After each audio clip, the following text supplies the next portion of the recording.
हूँ और मुझे एक समाज के प्रति एक नॉलेज हो जाएगा जिसका मैं आगे इस्तेमाल करूंगा।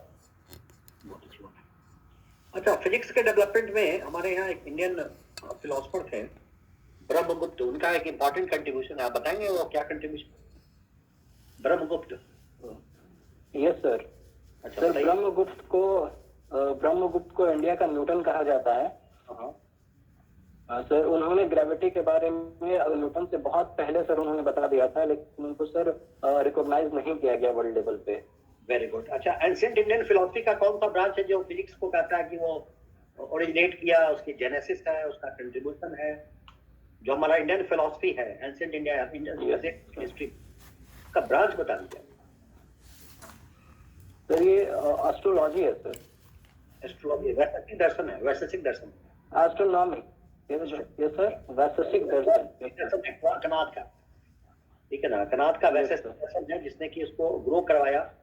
जेनेसिस उसी को कहा जाता है कि उसी रिलीजन, उसी फिलॉसफी से हमारा जो फिजिक्स है वो फिजिक्स जो है ओरिजिनेट किया, ये नहीं देखा है। अच्छा, LSW जो है, लेबर वेलफेयर, बहुत अच्छी बात है। कहा जाता है कि कोविड-19 में जो हमारे यहाँ लेबर लॉ है उसकी कंप्लायंस की एक बहुत बड़ी समस्या हो गई है। वो कैसे हो गई, जरा कुछ इसके बारे में कुछ एम्प्लीफाई करिए। सर लेबर लॉ जो थे हमारे पहले सर, वो एक तो सर काफी अनियमित थे वो, और बहुत सारे जो लेबर लॉज थे वो एक दूसरे से सर वो ओवरलैप करते थे। तो इस वजह से सर उनको एक कोडिफाई कर दिया गया सर, जो लगभग 44-45 लेबर लॉज थे उनको कोडिफाई करके 4 कोड में सर उनको ठीक है सर लाया गया है। और सर जो समस्याएं उत्पन्न होती थी पहले, उसको सर इसमें सर रिजॉल्व करने की कोशिश की गई है ताकि हम लोग इन्वेस्टमेंट को अट्रैक्ट कर सकें और जो फैक्ट्रीज लग रही हैं सर वो स्मूथली रन कर सकें। बहुत अच्छी बात है। अच्छा, आपने कहा कि LSW हमने इसीलिए लिया ताकि समाज के हर लोगों से सरोकार है, ताल्लुकात है, उनकी दशा दिशा को सुधारेंगे। आपको नहीं लगता है कि ये काम फिजिक्स भी कर रहा है, ये फिजिक्स भी कर सकता है? बल्कि फिजिक्स और LSW इस मामले में बिल्कुल समान, कहीं अंतर नहीं है दोनों में। फिजिक्स भी आम लोगों की दशा दिशा को सुधार सकता है, आम लोगों का वेल बीइंग कर सकता है, अपलिफ्टमेंट कर सकता है, ऑल राउंड डेवलपमेंट हो सकता है। ये काम LSW भी कर रहा है, बल्कि LSW तो ज्यादा कन्फाइंड है, वो तो एक फिक्स्ड मोड में काम, फिजिक्स तो ज्यादा वाइडर नहीं चलता है। आप इस बात से कहां तक सहमत है? सर निश्चित रूप से फिजिक्स के माध्यम से सर, अगर तकनीक को जोड़कर देखें सर, तो तकनीक के माध्यम से हम समाज के सभी लोगों के जीवन को काफी आसान कर सकते हैं। लेकिन सर LSW जो है सर वो सामाजिक समस्याओं के बारे में बात करता है सर, और इसे लोगों के क्या समस्याएं हैं बेसिकली उसको सर एक एडमिनिस्ट्रेटर के तौर पर मैं ज्यादा अच्छे से कर पाऊंगा। बहुत अच्छी बात है। अच्छा, सामाजिक समस्या और श्रमिक समस्या, सामाजिक समस्या और श्रमिक दोनों में बुनियादी अंतर क्या होता है? अंतर अगर बता सकें तो बता दीजिए। सर श्रमिक भी हमारे समाज का हिस्सा ही है सर। तो जो ये सर, तो जो श्रमिक समस्याएं हैं उसको भी हम कह सकते हैं कि ये एक सामाजिक समस्याएं हैं। लेकिन अगर श्रमिक के बारे में सर सिर्फ देखें सर, तो श्रमिक की समस्या यह है कि उन्हें सर प्रॉपर सर उनका जो वेज है वो मिले सर, एक अच्छा वेज मिले जिससे वो अपने लाइफ का पूरा डेवलपमेंट कर सकें। और दूसरी चीज ये है कि सर उनके लिए जो सर सेफ्टी और हेल्थ के प्रोविजंस लाए गए हैं कार्यस्थल पर, उसका सर उचित क्रियान्वयन किया जाए। अच्छा, ऐसा कहा जाता है कि हमारे जो वर्तमान मुख्यमंत्री है उन्होंने सामाजिक समस्याओं को सुधारने में बहुत कारगर प्रयास किए, लेकिन श्रमिकों की समस्या को सुधारने के लिए उनके प्रयास काफी सीमित हैं। तो इस कथन को स्पष्ट करने का प्रयास है सर। निश्चित रूप से सर माननीय मुख्य नाजिस इस बार के चुनाव का ये मुद्दा भी था। Yes sir. तो सर माननीय मुख्यमंत्री ने सामाजिक वेलफेयर करने के लिए सर काफी अच्छे सराहनीय कदम उठाए हैं। लेकिन सर श्रमिकों की जहाँ तक बात है, तो श्रमिकों का कल्याण सर तभी हो सकता है जब हमारे यहाँ सर श्रमिक को हम स्वयं अपने राज्य में ही अच्छे एम्प्लॉयमेंट दे सकें, अच्छी सैलरी दे सकें। लेकिन सर हमारे मुख्यमंत्री द्वारा बहुत कुछ किया गया कि यहाँ पे इंडस्ट्रीज आए, लेकिन सर ये फलीभूत नहीं हो पाया सर। और हमारे यहाँ से जो सर लगभग 90% से आसपास जो भी श्रमिक हैं वो सर बाहर पलायन कर जाते हैं, और सर अमानवीय स्थिति में भी सर वो काम करते हैं जाकर बाहर, जो सर बिहार के लिए अगर कहें तो सर वो अच्छी बात नहीं है। बहुत अच्छी बात। अच्छा, हमारा जो LSW का जो पाठ्यक्रम है उसमें महिला सशक्तिकरण के लिए कौन कौन से स्पष्ट कानूनी उपबंध जो है या कानूनी प्रावधान है? जितने लेबर लॉ है, कौन सा लॉ है जो वुमेन एम्पावरमेंट को प्रमोट करता है? बिल्कुल सर ये मातृत्व हित लाभ अधिनियम 1961 का है, जिसके तहत महिलाओं को सामाजिक सुरक्षा और क्या सर आर्थिक सुरक्षा दी गई है कि अगर उन्हें प्रेगनेंसी में उनको सर सवैतनिक अवकाश दी जाए, ताकि वो अपने बच्चे का परवरिश भी कर सके, और सर उनका जो आय का स्रोत है वो भी बाधित ना हो। इस संबंध में जो समान पारिश्रमिक कानून है उसकी क्या विसंगति है?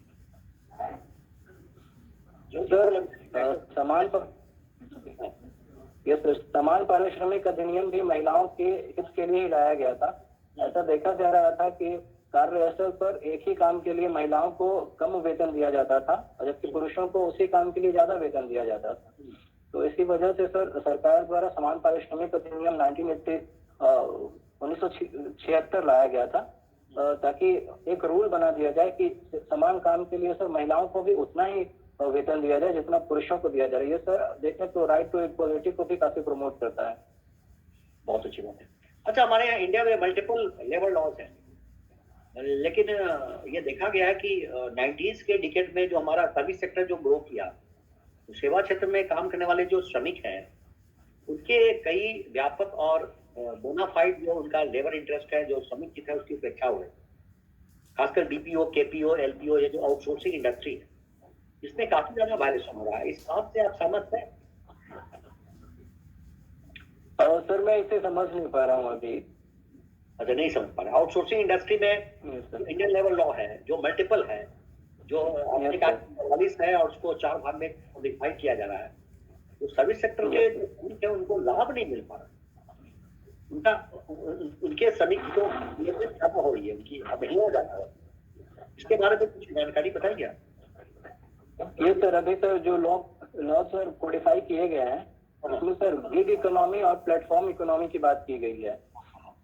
ठीक है, वेरी गुड। हाँ सर, इसमें सर जो कॉर्पोरेट सेक्टर है सर, वो जो हमारे लेबर्स हैं, लेबर को जो भी सर सुविधाएं दी जाती हैं जो उनकी सुरक्षा से संबंधित है और उनके हेल्थ से संबंधित है, तो सर ये उन्हें प्रोवाइड तो की जाएगी, लेकिन सर ये फिक्स टाइम एम्प्लॉयमेंट के आधार पर किया गया है कि जितना हमें जरूरत है जिस काम के लिए, उसी काम के लिए हम आपको हायर करेंगे, और जब हमारी काम पूरी हो जाएगी तो सर हम आपको काम से हटा दे सकते हैं।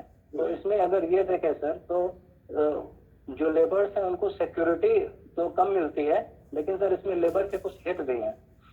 अच्छा, ठीक है। इसमें लेकिन इस प्रकार की जो लेबर लॉ की जो प्रोविजंस है वो तो ब्रिटेन में भी है, जर्मनी में भी है, फ्रांस में भी है, यूरोप में भी, अमेरिका में भी है। वहां पर तो इसके उल्लंघन की बात या उसके हितों की अवहेलना की बात नहीं है। इंडिया में ऐसा क्यों है? इंडिया में इतने सारे लॉ है लेकिन लेबर का जो बोनाफाइड इंटरेस्ट है वो फुलफिल नहीं हो पाता। Yes sir. इंटायर सिलेबस पढ़ने के बाद आपको कैसा लगा, मतलब कहाँ महसूस किया कि इसमें सुधार जरूरी है? सर जहाँ तक मैं देख पा रहा हूँ कि सर प्रॉपर इम्प्लीमेंटेशन जो है लॉ का वो सर पूरी तरह से नहीं हो पा रहा है।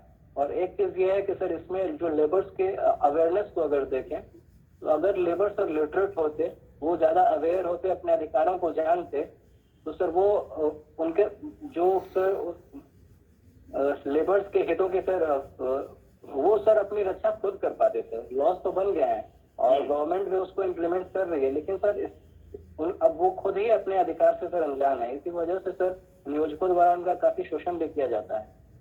बहुत अच्छी बात है। अच्छा, कोरोना 2019 जो कोविड-19 है, वो कहा जा रहा है कि अंतर्राष्ट्रीय जो श्रम संघ है उसकी भूमिका में व्यापक और बुनियादी परिवर्तन, ऐसा किस आधार पे कहा जा रहा है कि कोविड-19 के परिप्रेक्ष्य में ILO के द्वारा जो फ्यूचर में जो लेजिस्लेशन बनेंगे, जो प्रिंसिपल्स जो डिटरमाइंड होंगे, उसमें क्वालिटेटिव चेंजेस आने वाले हैं। वो क्या चेंजेस आने वाले हैं और कैसे परिवर्तन होगा, उसके बारे में कुछ जानकारी आप दे सकते हैं? तो सर ऐसा तो कुछ मैंने अभी सर ILO का सर जो भी प्रोविजन था अभी देखा नहीं है मैंने सर। मैं सर इसको देखूंगा सर। अच्छा, इसके बाद देखेंगे, वेरी गुड, अच्छी बात है। अच्छा, एक स्ट्रॉन्ग लेबर लॉ जो है इकोनॉमिक ग्रोथ को सस्टेन करता है। लेबर लॉ मजबूत होना चाहिए, लेबर लॉ का प्रॉपर इम्प्लीमेंटेशन होना चाहिए, लेबर लॉ का बेनिफिट्स लेबर को होना चाहिए, लेबर क्लास को होना चाहिए, इससे सस्टेनेबल इकोनॉमिक ग्रोथ होता है। आप इस स्टेटमेंट को एक्सप्लेन करेंगे?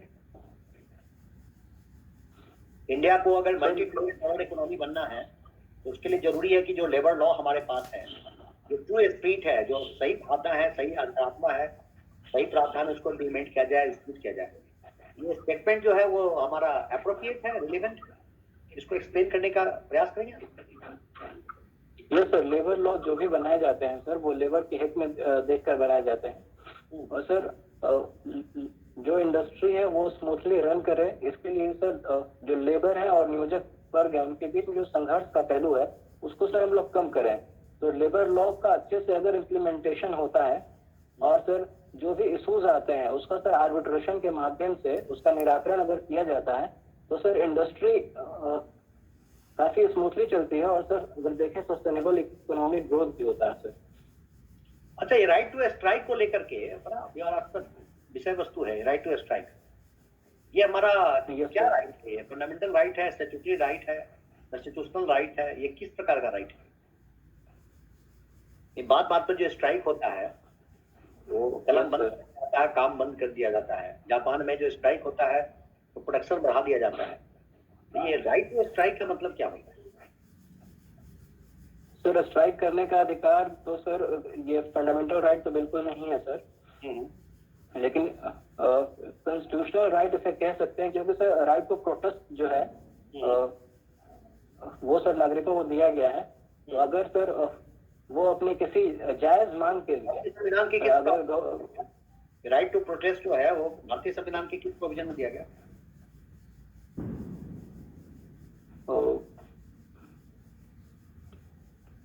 सॉरी सर, मैं अभी इसे रिकॉल नहीं कर पा रहा। अच्छा चलिए, फिर नेक्स्ट बताइए, और कुछ जानकारी दीजिए। सर जो स्ट्राइक्स किए जाते हैं उसको सर लेबर अभी कोड जो आया है उसमें सर इसको थोड़ा डाइल्यूट किया गया है। पहले ये था कि सर जो एसेंशियल सर्विसेज थे उसको उसके लिए सर जो स्ट्राइक किया जाता था तो सर 60 दिन का उसमें सर परमिशन लेना पड़ता था। लेकिन अभी क्या किया गया है कि सर जो भी सर्विसेज हैं उसमें सर स्ट्राइक करने से पहले 60 दिन का परमिशन नियोजक के द्वारा लिया जाएगा। और सर एक ये भी चीज है कि अगर कोई मुद्दे पर पहले से आर्बिट्रेशन में वो सर मुद्दा गया हुआ है तो आप उस मुद्दे को लेकर स्ट्राइक नहीं कर सकते हैं। तो सर विशेषज्ञों का ये कहना है कि राइट टू स्ट्राइक जो है लगभग जो लेबर से उनसे छीन ही लिया गया है। अच्छा, ये आर्बिट्रेशन और कंसिलिएशन दोनों में क्या फर्क है? इंडस्ट्रियल ट्रिब्यूनल में इंडस्ट्रियल जो लॉ है उसका इम्प्लीमेंटेशन में दो टर्म आता है, आर्बिट्रेशन और एक कंसिलिएशन। दोनों में फर्क है, कुछ बताएंगे इसके दोनों के फर्क क्या है? तो सर अभी इसके बारे में सर मुझे अपर्याप्त जानकारी है। अच्छी बात है, वेरी गुड। अच्छा, इंडिया में जो लेबर लॉ जो डेवलप हुआ है वो ब्रिटिश इकोनॉमिक पैटर्न के अकॉर्डिंगली, जो ब्रिटिश इकोनॉमिक इकोलॉजी है उसके अकॉर्डिंगली हुआ है। और हम देख रहे हैं कि यहाँ तक कि स्वतंत्र भारत में भी जो हमारा लेबर लॉ है वो इंडियन सोसाइटी के अकॉर्डिंगली डेवलप नहीं हुआ है।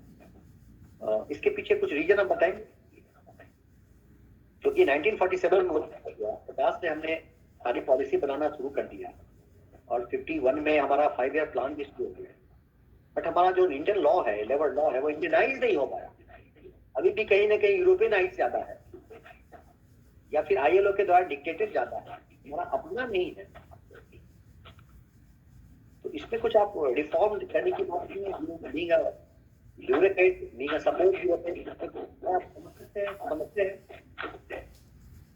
सर जहाँ तक सर ILO की बात है तो ILO का सर इंडिया उस समय सर फाउंडिंग मेंबर रहा था 1919 में जब सर ILO का स्थापना हुआ था। तो सर ILO के जो भी कन्वेंशंस और रिकमेंडेशन आते हैं तो सर इंडिया उनको लागू करने की कोशिश करता है।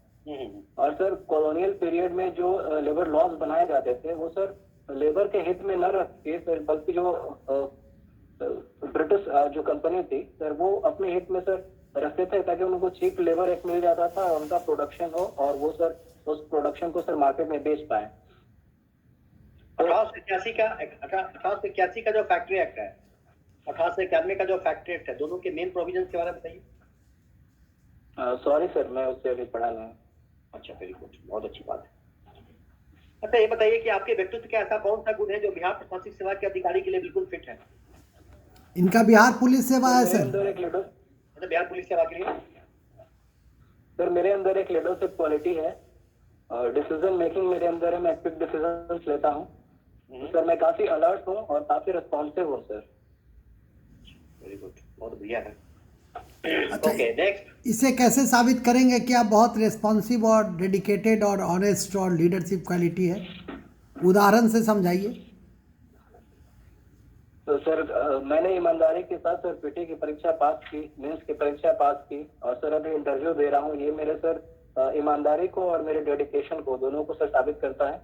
अच्छा अच्छा अच्छा, वेरी गुड। अच्छा, आपके सब्जेक्ट जो है फिजिक्स और LSW, आपने ग्रेजुएशन किया फिजिक्स में और वैकल्पिक विषय आपके LSW है, तो वो प्रशासनिक सेवा में कहीं ज़्यादा उसकी वायबिलिटी होती, यूटिलिटी होती बनिस्बत की बिहार पुलिस सेवा की।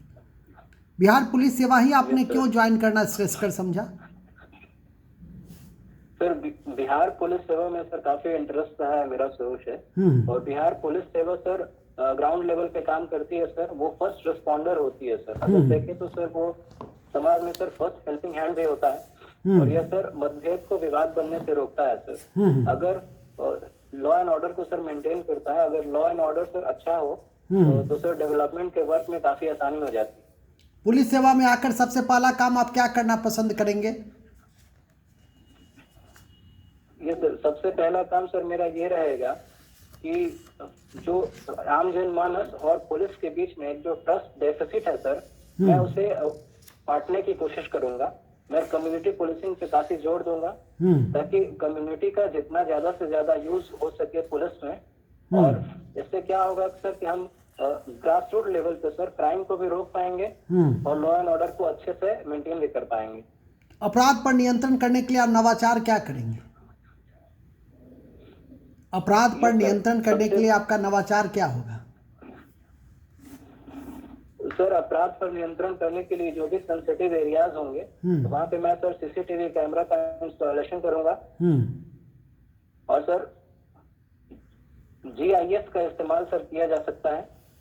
और सर जो भी व्हीकल्स होंगे उसमें सर GPS का इस्तेमाल किया जाएगा ताकि उनको अच्छे से ट्रैक किया जा सके। सर अभी गवर्नमेंट के द्वारा CCTNS लाया गया है, crime and criminal tracking network system. इसके साथ सर इंटरनेट से सभी थानों को जोड़ दिया गया। इससे सर क्रिमिनल्स को का जो डेटा है हर थाने में रहता है। अगर कोई क्रिमिनल एक स्थान से दूसरे जगह पलायन भी कर जाता है तो उसमें हम लोग ट्रैक करते हैं और सर त्वरित कार्रवाई भी की जा सकती है। अच्छा, मैं आपसे जानना चाहूँगा कि बिहार पुलिस सेवा में जो अपराध है उसको रोकने के लिए आप जितनी बातें बताएं उससे ज़्यादा बेहतर होता है कि आप ये बताते कि चौकसी से, सतर्कता से, निगरानी से, जन संवाद से, तकनीक से, कम्युनिटी पुलिसिंग से मैं ज़्यादा बेहतर तरीके से काम कर पाऊँगा। इस रूप में आपके उत्तर ज़्यादा प्रभावी होते हैं। कम्युनिटी पुलिसिंग की अवधारणा किसने दी, मैं ये जानना चाहता हूँ आपसे। सर ये बिहार के मुख्यमंत्री बिंदेश्वरी दुबे जी हैं। अच्छा अच्छा अच्छा, थे या हैं? थे या हैं? कब थे वो? उनका कार्यकाल कब से कब तक था? सर ये मुझे ज्ञात नहीं है सर। चलिए कोई बात नहीं, कोई बात नहीं, कोई बात नहीं। बिहार जैसे राज्य में, उत्तर प्रदेश जैसे राज्य में लॉ एंड ऑर्डर में एक धर्म की बड़ी भूमिका है, सांप्रदायिकता की बहुत बहुत बड़ी भूमिका है। As a police officer, as a DSP, आप इसे कैसे रिलीव करेंगे, कैसे शांत कर पाएंगे? क्या मैकेनिज्म अपनाएंगे, क्या क्या कि ऐसी स्थिति पैदा न हो? सर एक पुलिस ऑफिसर को सर कम्युनलिज्म के प्रति तो 0 टॉलरेंस रखना ही चाहिए। गुड। सर कोई सांप्रदायिक घटना न हो उसके लिए सर कम्युनल हार्मोनी को बढ़ावा दिया जाना चाहिए सर। अगर मैं एक प्रशासनिक पद पे रहूंगा तो सर मैं ये कोई भी सर ऐसा देखा जाता है कि सांप्रदायिक दंगे तभी होते हैं जब सर एक क्लैश होता है फेस्टिवल्स में देखें तो सर। तो इसके लिए सर एक सहयोग समिति स्थापित की जानी चाहिए जिसमें सर विभिन्न समुदाय के जो हिंदू समुदाय हो, मुस्लिम समुदाय या फिर अन्य जो भी समुदाय है सर, उनके लोगों को एक साथ लाया जाए और उनको सर आपसी सहयोग से जो भी जुलूस निकल रहे हैं या फिर फेस्टिवल्स हो, सब में सबका पार्टिसिपेशन हो सर। तो अगर सब एक दूसरे को हाँ हाँ बोलिए। Yes sir. हाँ वेरी गुड बोलिए बोलिए बोलिए। यस सर, तो जब सब धर्म के लोग सर आपस में एक दूसरे के साथ मिलकर धर्मों को सेलिब्रेट करने लगेंगे, एक साथ रहने लगेंगे, तो सर ये जो सांप्रदायिकता की भावना है ये सर पनपेगी नहीं और ये सर सांप्रदायिक दंगे तो बिल्कुल भी नहीं होंगे। बहुत बढ़िया। अच्छा, बिहार में दहेज प्रथा, बाल विवाह बहुत है, आप इसे चेक करने के लिए क्या क्या कर सकते हैं as a police officer? Yes sir, हम लोग इंटेलिजेंस पे काम कर सकते हैं कि जहाँ भी बाल विवाह जैसी और दहेज जैसी समस्याएं आती हैं सर, वहाँ पे तुरंत पहुंचा जाए और जो भी इन चीजों में सर लिप्त है उनको सर कानूनी कार्रवाई की जाए। और सर व्यक्तिगत रूप से मैं स्वयं अपने आप को एक उदाहरण के रूप में पेश करूंगा, मैं स्वयं ही दहेज नहीं लूंगा, ताकि लोगों में एक मैसेज जाए कि एक अधिकारी के रूप में जब इन्होंने ऐसा काम किया है तो हम लोग भी ऐसा काम न करें। बहुत बढ़िया, ठीक है। के झा सर के बाद मैं लास्ट में एक सिचुएशनल क्वेश्चन पूछूंगा और उसके बाद आपको विदा करना चाहूँगा, लेकिन उसके पहले मैं आपसे एक निजी प्रश्न पूछना चाहूँगा। आप स्मार्ट हैं, आप डायनेमिक हैं, आप में लीडरशिप क्वालिटी है, आप डिप्टी एसपी बनने वाले हैं, ये सारी संदर्भ आपसे जुड़ी हुई है। आप लव मैरिज करना पसंद करेंगे या अरेंज मैरिज? सर लव कम अरेंज हो जाए तो सर वो ज़्यादा अच्छा होता है। बहुत बढ़िया, वेरी गुड। के झा सर? हाँ ठीक है, वेरी गुड। के झा सर? के झा सर? नाजी साहब आप जा रही है? प्रणाम। अच्छा, अभी कुछ समय पहले अमेरिका ने तालिबान के साथ डील किया और कहा कि समयबद्ध तरीके से अमेरिकी फौजों की, नाटो की फौज है, लेकिन नाटो का जो लीडरशिप है, जो मिलिट्री लीडरशिप है वो अमेरिका के पास ही है। तो चरणबद्ध तरीके से फौज वापस करने की बात है। आपको लगता है कि अगर फौज वापस हो जाएगी तो अफगानिस्तान की जो स्थिति है उसमें नॉर्मलसी आ जाएगी और सब कुछ हंकी डोरी हो जाएगा, सब कुछ अच्छा हो जाएगा, ऐसा आपको लग रहा है? सर ये तो भविष्य के गर्त में है कि आने वाले समय में सर वहाँ पर क्या होगा, लेकिन सर अगर तालिबान की स्थिति अगर देखें हम लोग अफगानिस्तान में तो वो सर काफी मजबूत है अभी फिलहाल। तो सर तालिबान ने ये सर इंश्योर किया है कि आने वाले समय में सर वो जो टेररिस्ट एक्टिविटीज हैं उनका साथ नहीं देंगे। लेकिन सर भारत का अगर सर वहाँ पे कंसर्न देखें तो भारत ये चाहता है कि जो भी टॉक्स हों वो सर अफगान लेड हो सर, जिसमें अफगानिस्तान जो गवर्नमेंट है उसकी ज्यादा भागीदारी हो।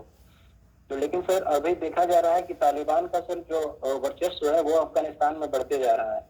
तो सर अगर आगे भविष्य में देखें कि तालिबान ने अभी जैसा कहा है कि वो टेररिस्ट एक्टिविटीज है उसमें सर इन्वॉल्व नहीं होगा और वहाँ पे सर एक जो सर कानून व्यवस्था अगर तो देखें, शांति व्यवस्था सर देखें तो शांति व्यवस्था कायम हो जहाँ पे लोग अपने जीवन को सर आसानी से जी पाए।